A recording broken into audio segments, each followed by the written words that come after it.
Today's the day we celebrate our dads. And make sure they get the recognition they deserve. We speak with fathers of kids with disabilities about the joys, heartaches and the wisdom they've gained.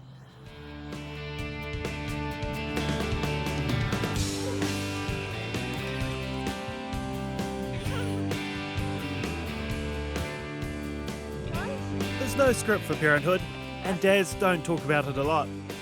These dads are all proudly raising kids with disabilities. We were always, oh, but that's just Jimmy, which is the classic thing to say. Are you trying to make me say what I like her to see? I'm revising that for maths. It'll make her a different person, maybe, you know, so I don't know whether I'd ask for that. That's what, being a father is being there and making sure that your children have every opportunity to do everything they want to do. You just get the hard facts thrown in your face and it's quite hard.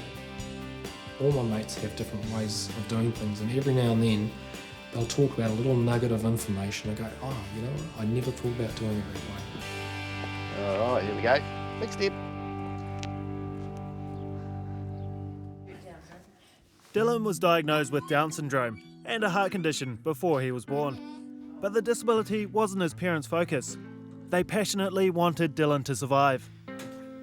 It's a threat to his life. Was he going to make full term? And if he did make full term, what were the,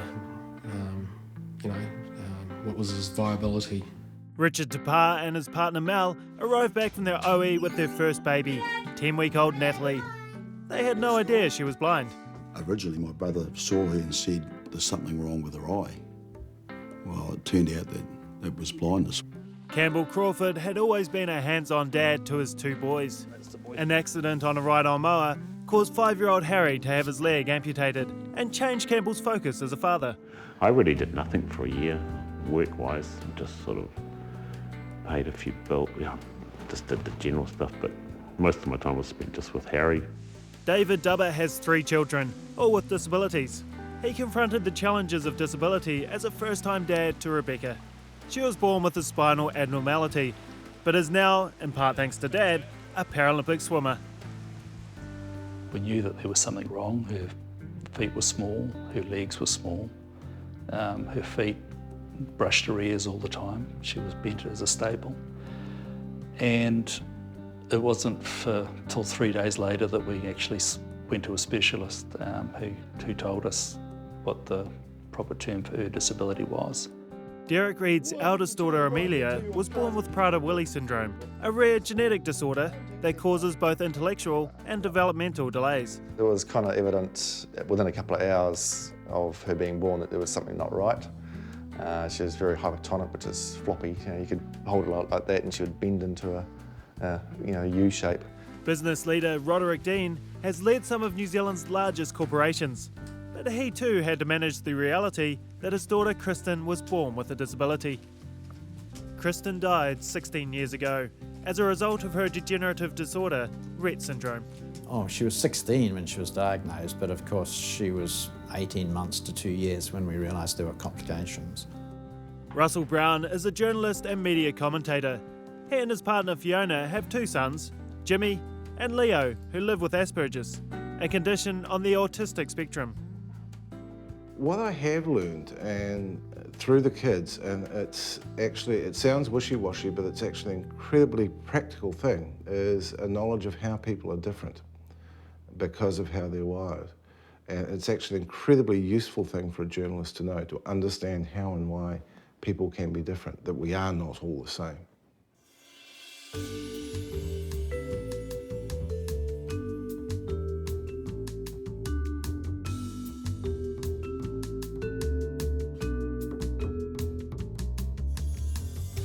Natalie was born blind in St Mary's Hospital in London. We had her there for 10 weeks before we brought her home. The first sign was when she dropped an ice cream, and she loved ice creams, and so that was so unexpected. And then that happened a couple of times, and we realised that her hand coordination was having problems. She's broken, there's something wrong, and what the hell is going to happen in the future? It was just heartbreaking. It was confusing and it was a bit frightening. And it was very demanding because, of course, Kristen found it very frustrating. So she would sometimes in the middle of the night, she'd cry for no explicable reason. I didn't know intellectually what the challenges would be for raising him as a father's point of view. When you get a diagnosis, you're always resistant to the idea of, that your child could be this. So it was really, really hard that everybody else that we'd known had no problems, maybe the odd cesarean or something like that, is about it. I think the problem is when something happens that drastically, you actually don't know the consequences of what's going to happen, and you're trying to protect this child. Some things you'd read and you'd go to bed and almost cry yourself to sleep because it was like, this is horrible. No one could tell you life expectancies or anything. It's a bit devastating. Went out, once I'd kind of got it all into my head what was going on, I went outside by myself. I think I cried for a fair amount of time. And then just, I don't know, something must have clicked right, and I just thought, right, I'm going to do whatever I need to do. And you don't know what that is at the time, but you know you're going to do it. And when I spoke to a mate of mine, Tony, about it, he's got two kids that have got Downs and that, and he said, Chris, he's another kid. How do you treat your kids? And I thought, well, that's it. And I just immediately took that fear out.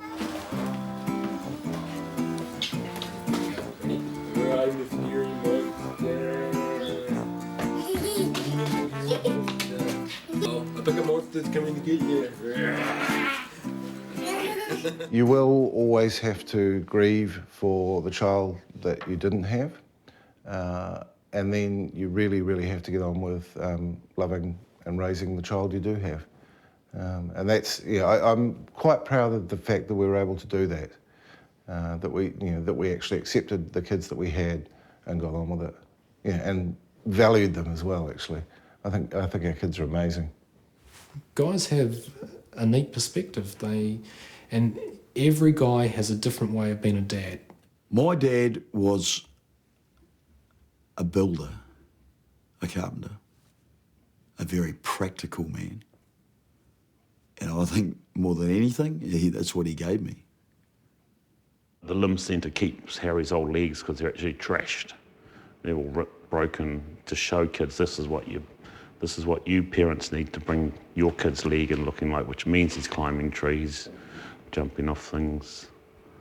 I did approach people at a very senior level, including meeting with the Minister of Education and the head of the Department of Education and the head of the Ministry of Health and so on, who were very kind in seeing me as a youngster, but totally unhelpful in terms of progressing matters. And of course I also discovered that children in New Zealand at that time were not entitled to a free education, so there was no obligation on anybody to help us. His first day at school was a really hard time. Take your kid in a wheelchair to school was pretty tough. But, we managed it. We applied for him to go to the school, which his older brother went to, and he actually got turned down. So I rang the principal up and I said, I'm bringing my son now. I said, this is what's happened. I want him to be with his older brother at the same school. And they said, I'm sorry, but he hasn't been accepted. And I said, I'm going to buy his uniform. I'm going to bring him on the first day at school, and I'd like you to come and tell him he's not coming. So we had this urgent meeting with the school week before, and they accepted him, which was fantastic. We've always had this situation where the systems worked really well for Jim and not at all well for Leo. And I think there's a real lesson in that, is that there is no one size fits all. Paige, shoes on. I'll got mine on. Good boy. Chris Bezonson is a hands-on dad, runs his own tattoo business, and shares the role of getting the kids out the door in the morning. That's draw tight. There you go. Good boy. Is it all right? It's the practical stuff he's good at. I just about forgot to get the milk and bread. Come back home empty-handed, I'd be in trouble. Now, this is the man cave. If we try and call it the garage, the kids will scratch their heads and not really know what you're talking about. This man cave, I love this area. I guess it's my little sanctum. Guys want to fix things. We're fixers. Men like to be able to get things fixed and to address problems, and men typically, I think, find it pretty frustrating when they can't get a grip on what is the matter and how do we fix it. The first few days, or first few weeks, when we were just absolutely kind of like devastated and helpless, there was no aim, no goals, you know, what can we do here? In this situation, you can't fix anything. So you just have to accept that you can't fix things. You just gotta be. Yeah, I was out there for hard facts. You know, first thing I did, jump on the computer, make some phone calls, you know, try to talk to somebody, try to kind of like say, well, what's going to happen? And you know, at the time when Amelia was born, there was issues with getting the appropriate drugs that Amelia needs from Pharmac and things like that. So really, it was like focus. Okay, somebody to attack. You know, to try and get what we need from the New Zealand government and Pharmac. So I can fix the wheelchair. I can fix a bit of equipment if it's broken, but I can't fix what's wrong with either Rebecca, Maddie or Alex. I live my life by practicality. You know, you got to fit into any kind of situation, and she has to too. I think that's what I hope that's what I'm giving her. There's a good sense of humour, because you got to be able to laugh at your situation. And I think she can. Ruining the opportunity to be with your kids and build a family life because you're off charging around, you know, trying to get some sort of biochem cure or something is just a tragedy in my view. I didn't think it was all that complicated. All I wanted was somebody to tell me what they didn't know about Kristen's dilemmas and what they did know. And in New Zealand, we got so many alternative possible propositions offered to us that it was very confusing. In America, on the other hand, they told us that they did not know. They told us what they thought it could be, but more importantly, they said there's not going to be any way in which this can be fixed. We've asked her if they had an operation that they could do, would you like it done?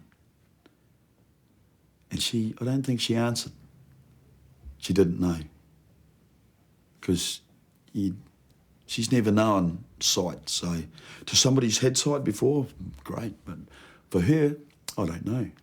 And then we got on with our life in terms of making the most of Kristen's life without then feeling, for example, you know, it became too difficult for her to go to school physically. We didn't worry about that. We just worried about making sure she had an enjoyable life. The only thing that I do fret about with the boys is friends, because that's almost something that I can't do for them. I can't make friends for them. And I think Jimmy's at the stage where he would like to have more friends. He just doesn't have the skills, it's a really complex skill set, making friends. All right, standing up big and tall and straight, eh? Want to be big and tall and straight? Just getting Amelia into a school took Derek and Debbie months of planning and meetings. The issues are ongoing, and it's a balancing act, making sure Zoe gets her time too. Centimetres tall. Is that a big girl? There's lots and lots of paperwork for Amelia. But I want one of those. We can start a folder. It might not have much in it though. You want your own folder? We don't need oars for you. We don't need to talk about the Ministry of Education. And we don't need to have an individualised program for you. So it might just be a little small section for Zoe. Have you got some pictures you want to go in here? This is Amelia's medical folder where all the reports and bits and pieces that we need to keep for her various issues are kept. Debbie does take Amelia to most of the appointments, but all the things that I need to read or anything that we need to refer back to is all kept in here.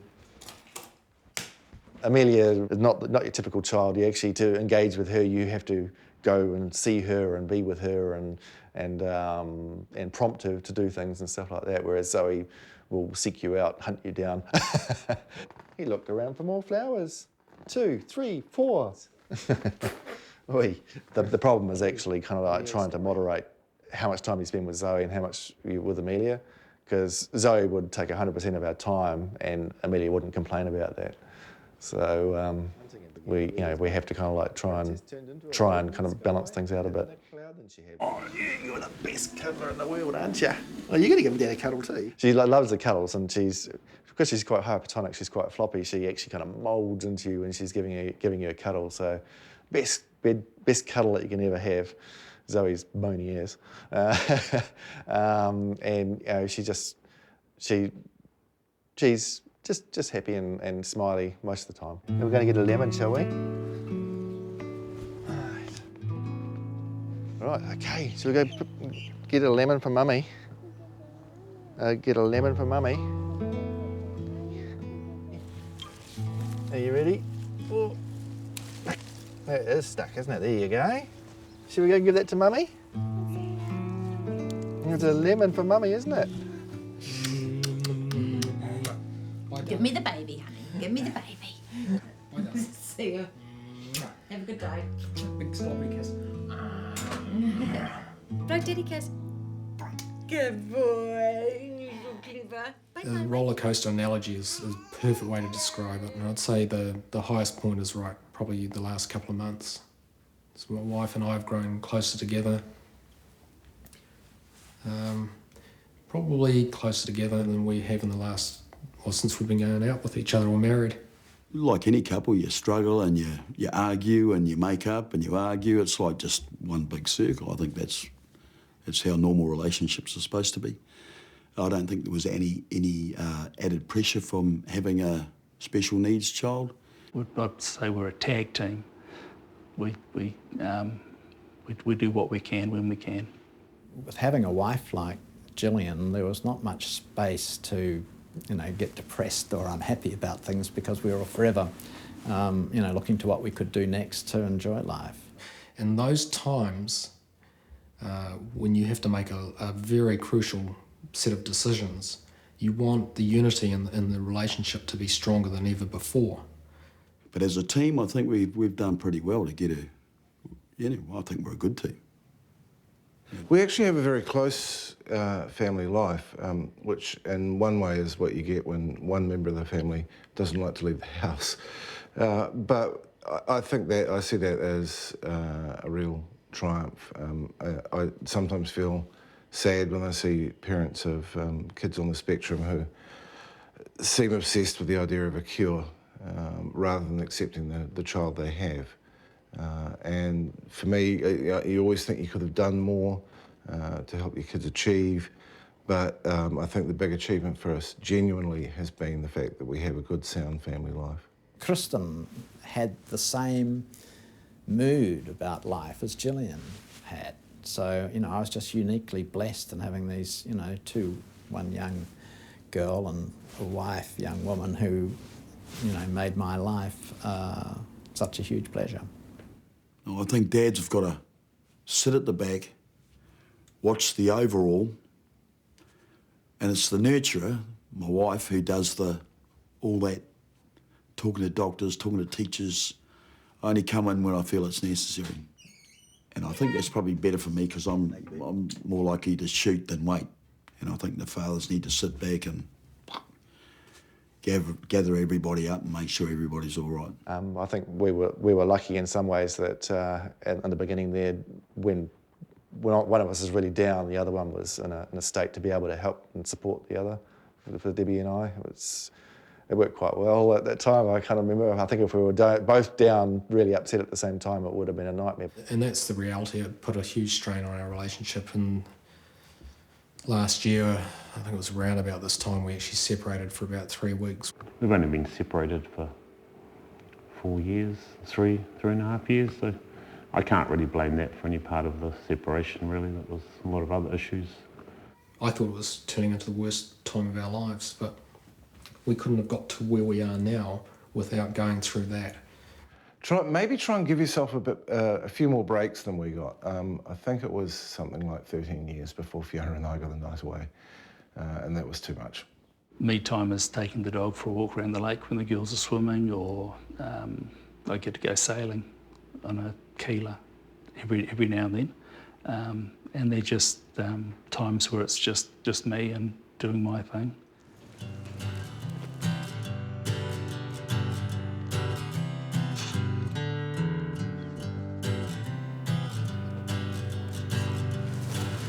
Richard's a house painter. It was natural for him to share his love of music with Natalie. He reckons her talent was obvious right from the start.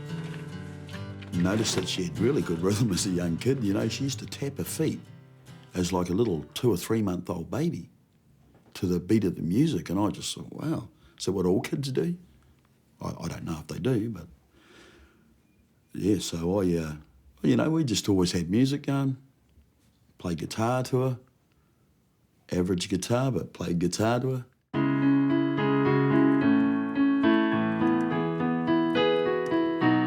Just like a flower bud,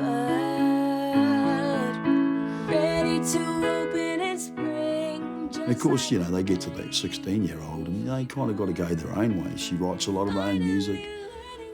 She's got talent way beyond where I'll ever get to, so, you know, you got to know when to let them go. So, yeah, I'd say I've been a big influence on her. You gave me strength. You taught me right from wrong. Yeah. Very nice, but Thanks. just got to watch your tempo a bit though, eh? Yeah, yeah.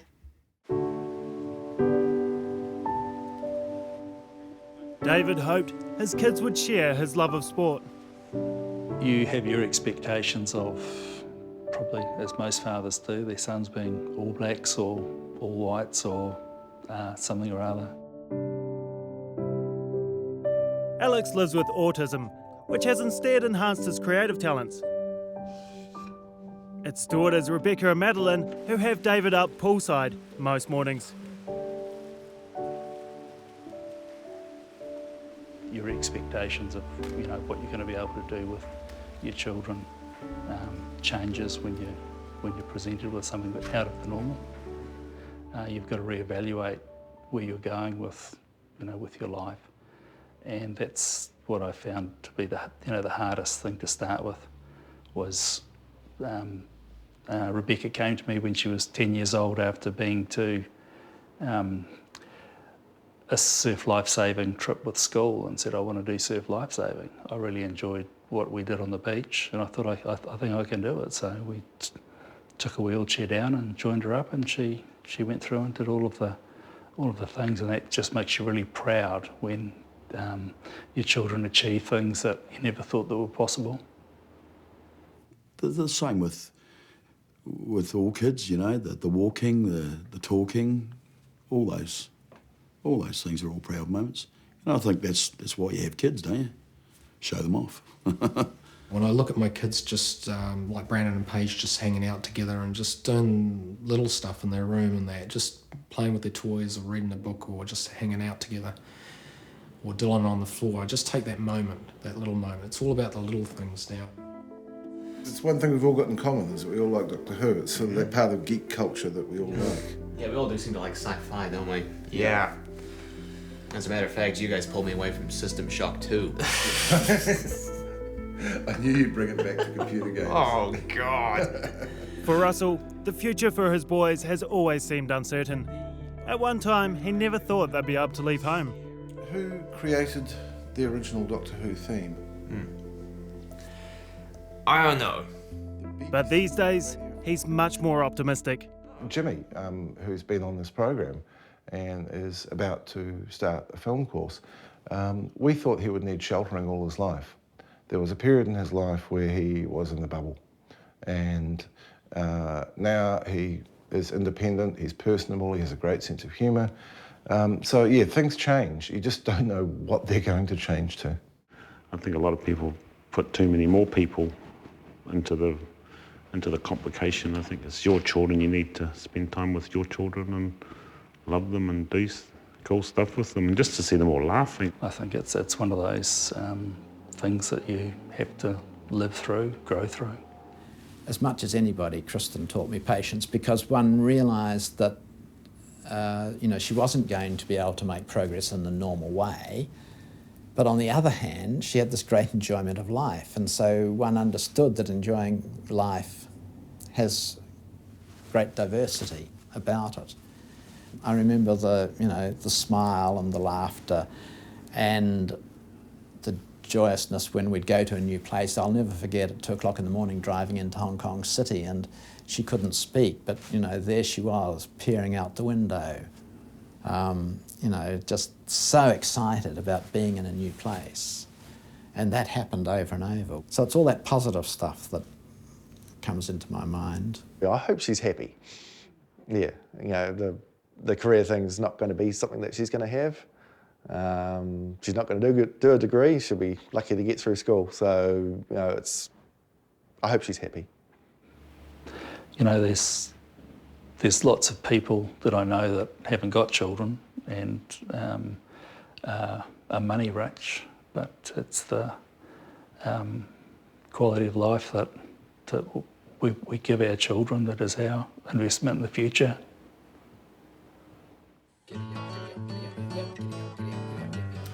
I love you. I love you. So have you forgiven me for coming late to training this morning yet?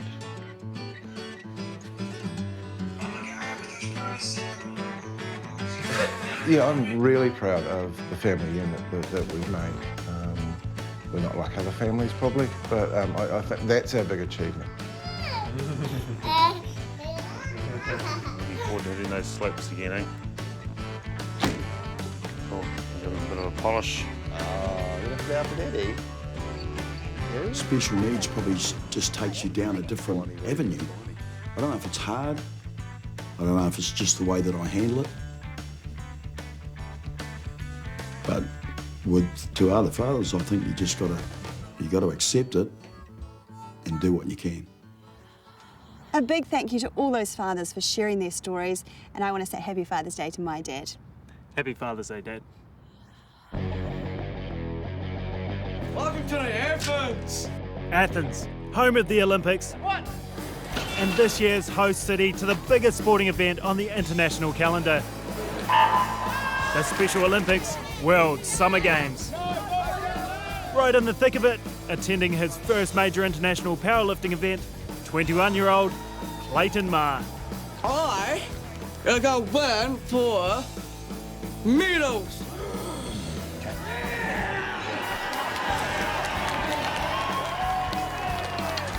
Check those out. Arnold Schwarzenegger.